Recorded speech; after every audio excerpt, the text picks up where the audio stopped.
Les japonaises ont toutes des petits seins. Elles trichent toutes avec des soutifs rembourrés. Elles ont aucune forme. Ici, si t'as une grosse poitrine, tout le monde te regarde hyper mal. Dommage que ce soit toutes des planches à pain. On dirait des gamines. Bon, je pense que vous avez tous entendu ce genre de cliché sur les femmes japonaises et sur les seins au Japon. Je vous avoue que moi, depuis que je vis ici, c'est pas du tout le constat que j'en fais quand je me promène dans la rue et tout. J'ai pas du tout l'impression que toutes les japonaises ont des petits seins. Et je pense que je suis plutôt bien placée pour vous parler du sujet parce que moi-même, je suis passée d'un petit bonnet B à un bonnet E.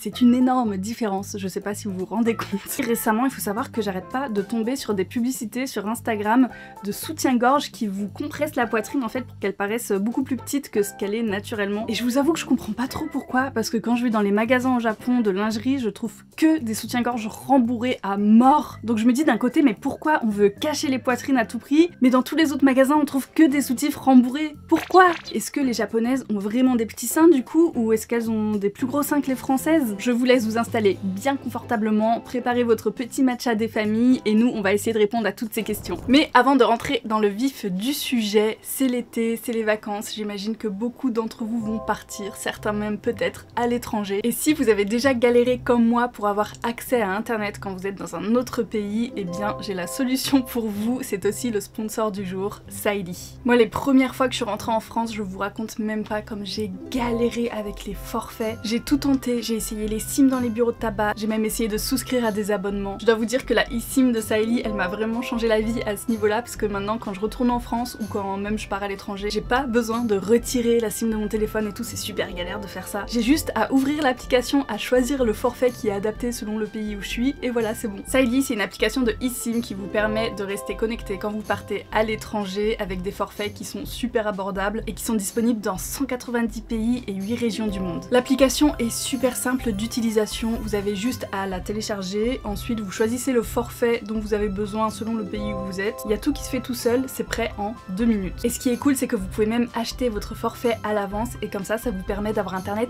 dès la sortie de l'avion. En plus, une fois que votre eSIM est téléchargée dans votre téléphone, vous n'avez plus besoin de la changer, vous pouvez garder la même pour tous vos voyages et vous avez juste à changer le forfait selon votre destination. Finalement, c'est beaucoup plus simple et moins cher que de galérer avec un pocket wifi que vous devez aller chercher à l'aéroport et tout. Et comme ça, vous êtes sûr de ne pas risquer un hors forfait. Et donc j'ai une petite offre à vous proposer aujourd'hui avec mon code Fanny15, vous aurez 15% de réduction sur votre eSIM Saeli. Vous avez juste à scanner le petit QR code qu'il y a ici ou à cliquer sur le lien qui est en description. Et sur ce, nous on retourne à la vidéo. Bon déjà, on va tout de suite balayer la première idée reçue comme quoi les japonaises auraient des petits seins. Eh bien mesdames et messieurs, non, ce n'est pas le cas, les japonaises n'ont pas des petits seins et même pire, ils grossissent de plus en plus et on sait pas vraiment pourquoi. Bon évidemment, il y a des spécialistes sur le sujet qui s'intéressent à ce phénomène-là de seins qui grossissent de plus en plus, donc on a quelques réponses, mais dites-moi vous en commentaire quelles sont vos théories. Est-ce que pour vous ça serait les hormones? Est-ce que c'est l'alimentation? Est-ce que c'est les facteurs environnementaux? Je sais pas, ça peut être plein de trucs.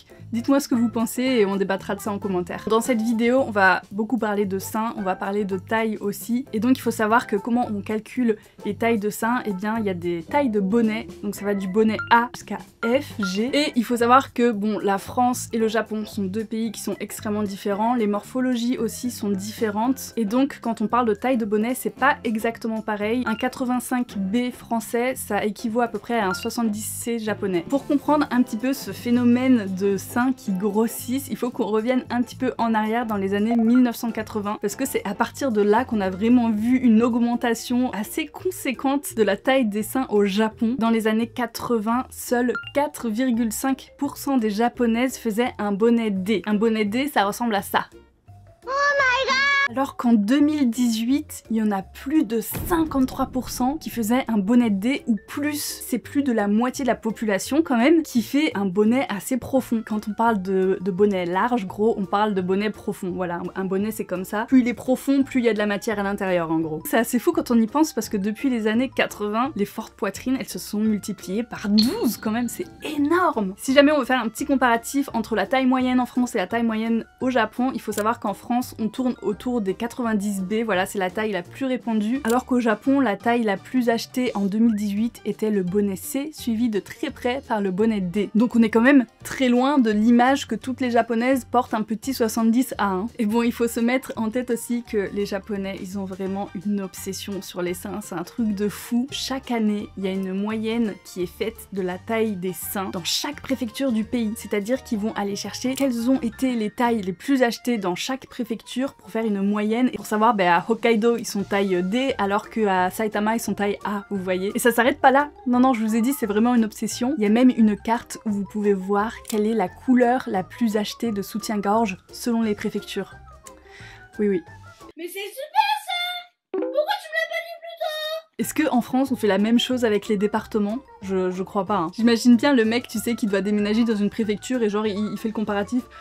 Tiens, je vais aller dans cette préfecture là parce que c'est bonnet D la moyenne. Bon, maintenant qu'on a éclairci ce point, j'aimerais bien vous parler de pourquoi les seins augmentent au fil des années, depuis les années 80 notamment. Je pense que vous en doutiez, mais la première raison, c'est une raison qui est alimentaire. Il faut savoir que depuis l'après-guerre, le Japon s'est beaucoup occidentalisé dans la vie de tous les jours, mais aussi dans l'alimentation. Et forcément, les Japonais ont une alimentation qui est devenue beaucoup plus riche, que ce soit en graisse, en viande, ce qui a beaucoup changé ce qui se passe à l'intérieur de leur corps, parce que apparemment avant il y avait énormément de carences nutritionnelles, donc c'est plus le cas aujourd'hui, les gens mangent très bien ici. Donc forcément en amenant un régime qui est beaucoup plus riche en graisse, en viande, etc., eh bien il y a un impact sur l'IMC qui augmente lui aussi. Mais vous allez voir que c'est un petit peu plus compliqué que ça. C'est pas parce que l'IMC a grossi que les seins ont grossi aussi, c'est pas que ça. Je pense que vous avez une image des Japonais qui sont assez fins, et vous avez raison. L'IMC des Japonais par rapport à la moyenne mondiale, elle est quand même assez basse, et donc on n'a pas beaucoup de personnes qui sont en surpoids ici. Si on fait encore un petit comparatif avec la France, l'IMC des Japonais est autour de 22 alors que celui des Français est de 24. Mais du coup c'est intéressant parce que comme on l'a vu avant, les Japonaises et les Françaises, elles ont une poitrine qui est à peu près similaire au niveau de la taille, alors que les Japonaises sont plus fines en général. Donc on voit qu'il y a vraiment cette prise de poids qui est localisée au niveau du buste, ce qu'on n'a pas spécialement en France où on va avoir tendance à grossir de partout. C'est ça qui est assez intéressant dans le phénomène, c'est que les Japonaises, elles ont pas pris des seins parce qu'elles ont juste grossi, elles ont pris des seins parce que leur alimentation s'est améliorée. Pour que vous imaginiez un petit peu, un sein c'est fait de tissus adipeux, donc de graisse mais aussi de glandes, etc. Et le fait d'avoir amélioré l'alimentation, ça a fait que ce qui est à l'intérieur du sein a pu mieux se développer, et donc ça serait une explication qui fait que c'est surtout ciblé sur les seins. Voilà, je sais pas si c'était très clair. Et deuxième facteur qui pourrait expliquer cette augmentation soudaine des seins, et c'est super simple, c'est tout simplement que les femmes sont mieux conseillées dans leur choix de taille de soutien-gorge. C'était pas spécialement le cas avant, et du coup les femmes avaient tendance à choisir des soutiens-gorge beaucoup trop serrés, beaucoup trop petits pour leur poitrine. Je vous avoue que moi aussi c'était le cas en fait avant récemment. J'avais tendance à prendre des tailles plus petites parce que je trouvais ça plus cool de porter une petite taille. Vous savez, c'est comme quand on veut rentrer dans un pantalon 36 alors qu'on fait du 38 ou du 40 et que du coup on se compresse dedans, ça va pas du tout. Et les femmes avaient tendance à faire la même chose avec les soutiens-gorge avant, ce qui n'est plus vraiment le cas aujourd'hui. Moi-même aujourd'hui je sais comment choisir ma taille de soutien-gorge, et il y a une technique pour ça qui est très simple. Je vous mets une vidéo là pour que vous compreniez mieux si jamais c'est pas très clair pour vous. Mais voilà, il suffit de pencher son buste en avant, et si ça sort pas, ça veut dire que c'est bon, c'est la bonne taille. Il y a énormément de femmes qui ont pris au moins 2 tailles de bonnet avec cette technique là. Bon, après il y a plein d'autres théories, genre comme je vous disais, le facteur hormonal, tout ça, mais il n'y a pas vraiment de consensus scientifique sur le sujet, donc je préfère pas en parler. Et donc j'aimerais bien vous parler du point suivant qui est le regard socio-culturel, parce que ça permet aussi de répondre à pourquoi on a l'impression que les Japonaises ont toutes des petits seins alors que c'est pas du tout le cas. Vous allez voir, c'est assez étonnant quand même. Je pense qu'on vous a déjà tous dit que c'était hyper mal vu et que c'était mal poli de mettre des décolletés au Japon, alors que quand vous venez ici et que vous vous promenez dans la rue, eh bien vous voyez ça. Et quand vous allez dans les magasins de lingerie ici, il y a que des soutifs qui sont ultra rembourrés, genre vraiment, il n'y a pas la place de mettre son sein à l'intérieur tellement c'est rembourré quoi. Alors pourquoi faire ça alors que personne ne met de décolleté plongeant? C'est bizarre quand même, non? Déjà, il faut savoir qu'il y a un énorme paradoxe ici parce que on adore et on déteste les gros seins en même temps. C'est très bizarre, mais vous allez comprendre pourquoi. J'ai pu le remarquer à mes dépens, et croyez-moi que dans la rue, je ne sortirai jamais comme ça. Je suis comme ça que chez moi ou en vidéo avec vous, mais là, j'oserais pas sortir dans mon voisinage habillée comme ça parce que ça se fait pas trop en fait. Et je pense sincèrement que si là je sors comme ça et que mes voisins ils me voient habillée comme ça, ils vont me regarder très lourdement. Ici dans la vie de tous les jours, c'est-à-dire quand on va faire les courses, quand je vous ai dit, quand on se promène dans le voisinage, quand on va au travail, la tenue au travail, il faut pas montrer la poitrine. Il faut que ça reste caché et plus elle est petite limite, mieux c'est. Moins on la voit, mieux c'est vraiment. Je vous assure qu'on voit très rarement des décolletés et ça change de fou de ce que moi j'ai pu vivre en France en tout cas. Et je pense que c'est ce que vous vivez vous aussi. Là on est en été en ce moment donc je pense qu'il y a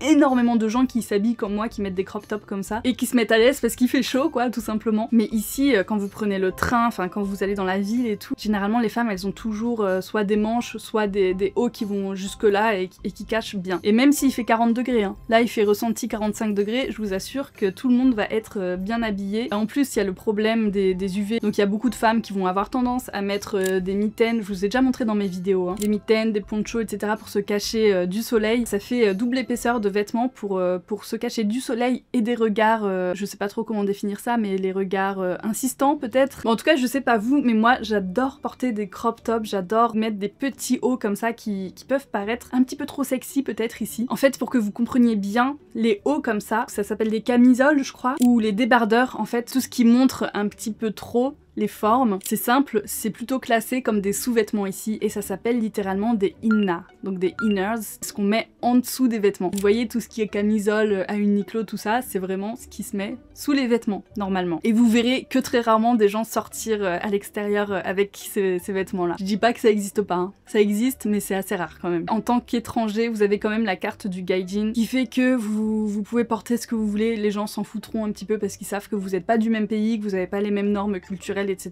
Donc vous inquiétez pas, vous pouvez venir en débardeur ici, vous ne serez pas mal regardé. Si vous avez une grosse poitrine et que vous avez un décolleté, il y aura peut-être des regards insistants de la part des hommes ou des femmes aussi, hein, ça peut arriver sur votre poitrine, mais à part ça, vraiment vous prenez pas trop la tête non plus. Hein. D'ailleurs, petite devinette, à votre avis, ça sert à quoi cette chose? Sachez que c'est un cache décolleté. Quoi? Si jamais vous avez un t-shirt qui est un petit peu trop échancré pour la bienséance ici, eh bien vous pouvez mettre ce petit cache décolleté qui va venir cacher, vous savez les petits traits là, faut surtout pas qu'on les voit, la petite dentelle comme ça qui va faire que vous allez cacher votre décolleté et du coup ça va passer. Je suis dégoûtée parce que j'en ai commandé sur Amazon, je voulais trop vous montrer mais je les ai pas reçus à temps, c'est pas grave. Voilà, vous l'aurez compris, les filles ici elles ont tendance à cacher leur poitrine, voire même à l'écraser si jamais elle est un peu trop proéminente parce que bah, c'est pas spécialement bien vu de mettre sa poitrine en avant. C'est mieux dans certains cas de la cacher, de la compresser, surtout dans le milieu du travail. Parce que généralement on porte des hauts qui sont des chemises, des hauts un petit peu en matière, en soie, etc. qui font que si on a une grosse poitrine, eh ben ça va vite se voir. C'est là qu'il y a ces fameux soutiens-gorge compressifs, les pubs Instagram que j'ai vus et qui m'énervent. Pourquoi ça m'énerve? Parce que c'est pas bon pour la santé en fait, c'est horrible, vous imaginez, c'est un petit peu comme les corsets, vraiment ça vous serre le corps. Le sein, bah, c'est quand même un organe qui est important, il y a des glandes à l'intérieur, de la lymphe qui passe, et donc si vous compressez tout ça, ça peut vite être mauvais. J'en ai moi-même fait l'expérience parce que j'avais voulu tester ce genre de soutien-gorge à l'époque, je vous en parlerai un petit peu plus tard, mais c'est vrai que j'ai eu pas mal de complexes par rapport à ça. Bref, j'ai voulu tester ça et franchement je l'ai regretté parce que j'ai fait une mastite des enfers le jour d'après, je vous assure, j'ai regretté et plus jamais de la vie j'ai mis un soutien-gorge comme ça. Maintenant je mets que des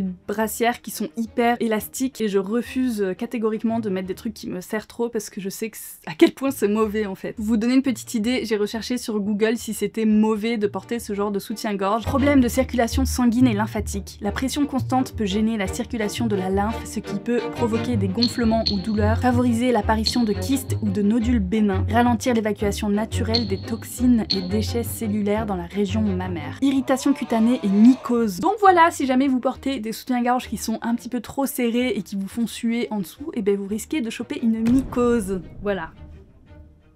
Bon appétit. Du coup, pourquoi les japonaises en fait elles sont prêtes à subir ce genre de choses d'après la pub Instagram?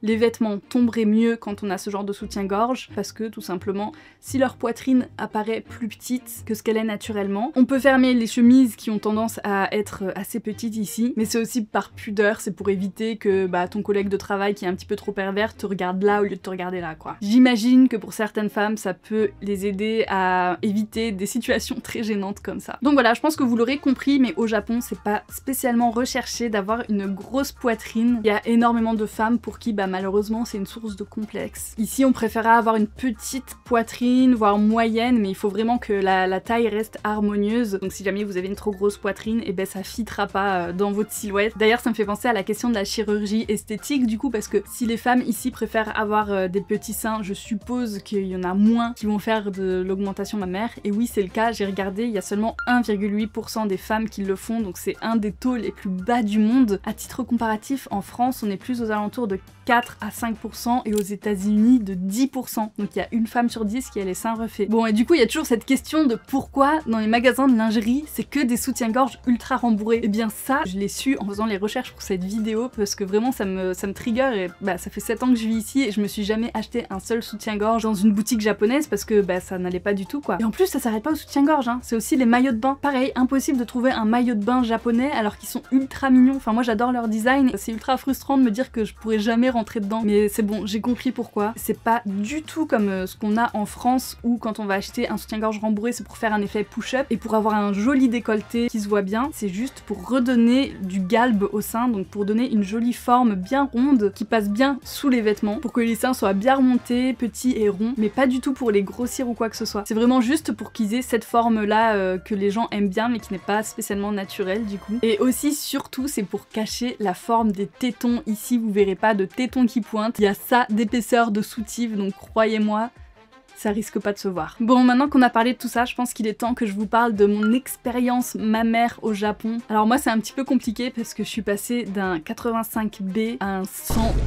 Et j'ai pas fait de chirurgie esthétique, hein. Je vous avoue que j'aurais préféré, mais non, ça s'est fait naturellement avec la grossesse, l'accouchement, avec l'allaitement. J'ai tout mon corps qui a changé et j'ai ma poitrine qui a explosé, mais littéralement. Je vous jure qu'au J3 postpartum, mes seins, mais ils étaient énormes. Genre vraiment, mais j'ai cru que j'allais exploser quoi. C'est impressionnant ce que le corps il peut faire. Et malheureusement quand vous avez un changement qui est comme ça assez brutal dans votre corps, ben ça arrive souvent qu'il y ait des complexes qui arrivent, et moi j'ai beaucoup complexé de ma poitrine après l'accouchement. C'est encore un petit peu le cas aujourd'hui. Mes seins étaient beaucoup plus gros il y a quelques années. C'était tellement différent en fait de ce que j'avais l'habitude. Avant je faisais un petit 85B, donc vraiment mes seins étaient assez petits. J'avais pas besoin de mettre de soutien-gorge, genre j'étais sans soutien-gorge tout le temps. Je pouvais mettre des crop tops, je mettais des hauts hyper moulants et tout sans soutien-gorge, ça tenait tout seul, genre c'était trop bien, franchement c'était trop bien. J'avais pas chaud en été, j'avais pas vous savez, la sensation de sueur sous les seins et tout, pour moi ça n'existait pas à cette époque-là, donc en fait je me rendais pas compte de ce que c'était que d'avoir des gros seins. Quand je l'ai vécu, ben, je l'ai super mal vécu parce que depuis il faut que je porte des soutiens-gorge tout le temps, même la nuit. L'été c'est insupportable parce que ça crée une source de chaleur inimaginable. Je vous assure que d'avoir des seins c'est vraiment un poids, au sens littéral du terme mais aussi psychologiquement. Franchement les mecs là avec vos bustes tout plats, je vous envie de fou des fois. Vous prenez pas la tête, genre vous mettez un t-shirt, ça tombe tout seul, c'est très bien. Nous les filles qui ont une grosse poitrine, si jamais on met n'importe quel t-shirt, et ben ça peut rendre super moche en fait. Et d'ailleurs après la grossesse, j'ai eu tellement de mal à trouver